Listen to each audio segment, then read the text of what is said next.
My name is Helen and I'm a teacher here at UKVS. I live in the north of England with my family and I have 2 young children who keep me very busy.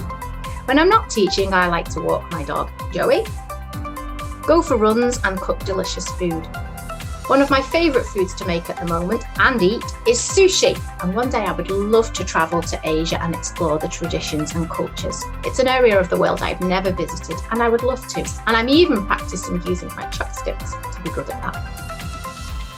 I also like to read and snowboard, although I need to practice snowboarding too.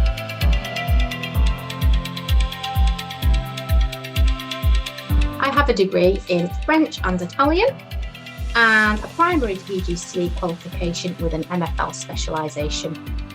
I consider myself an expert in languages, and I have a lot of experience of teaching languages and English as a foreign language both in the UK and abroad.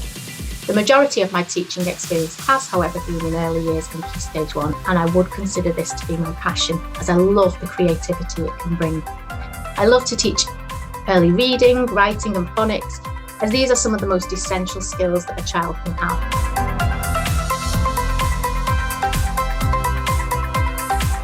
I've been a teacher for 15 years, both in person and online, from ages 3 to 16. I like to think of myself as an engaging, passionate, patient and approachable teacher. I try to make learning fun, but also structured. I love to get enrolled, dress up and bring learning to life. If we're travelling to space, then we need to dress up for the occasion, and this makes learners more interested and engaged.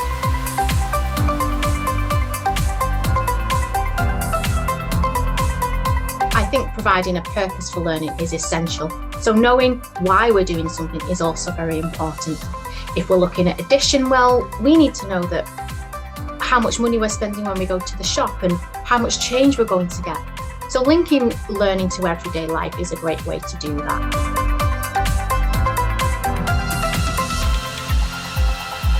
Working here in UKVS means that there are small class sizes and it's easier to cater to individual likes and needs.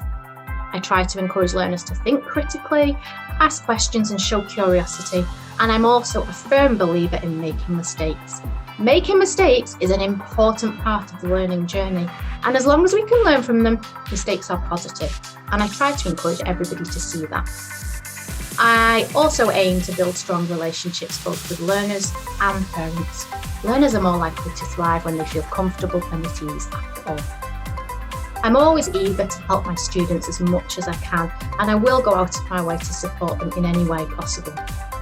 If something's not working, then it's my job to improvise and adapt to make it work.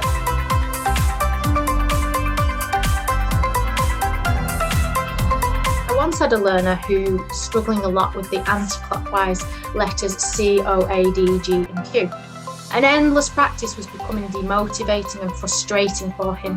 So I carefully thought of ways to strip this back and practice in other ways, in sand, with paintbrushes on the wall, in glitter, in Play-Doh, and before too long, he was able to then return to this, and it was no longer a block in his learning. He was eager to then write because he'd practiced and he felt more confident. So it was a great success.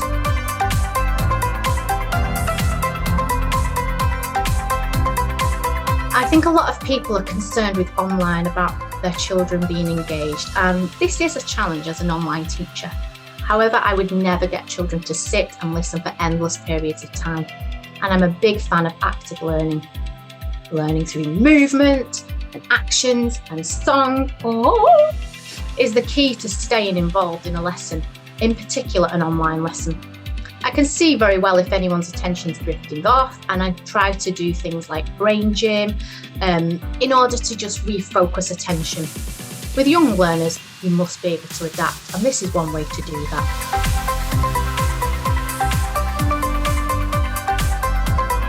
I would love to get to know you, work with you and learn with you, and I think the online learning method is an amazing way to do that. I look forward to welcoming you to class soon and getting to know you. Goodbye for now.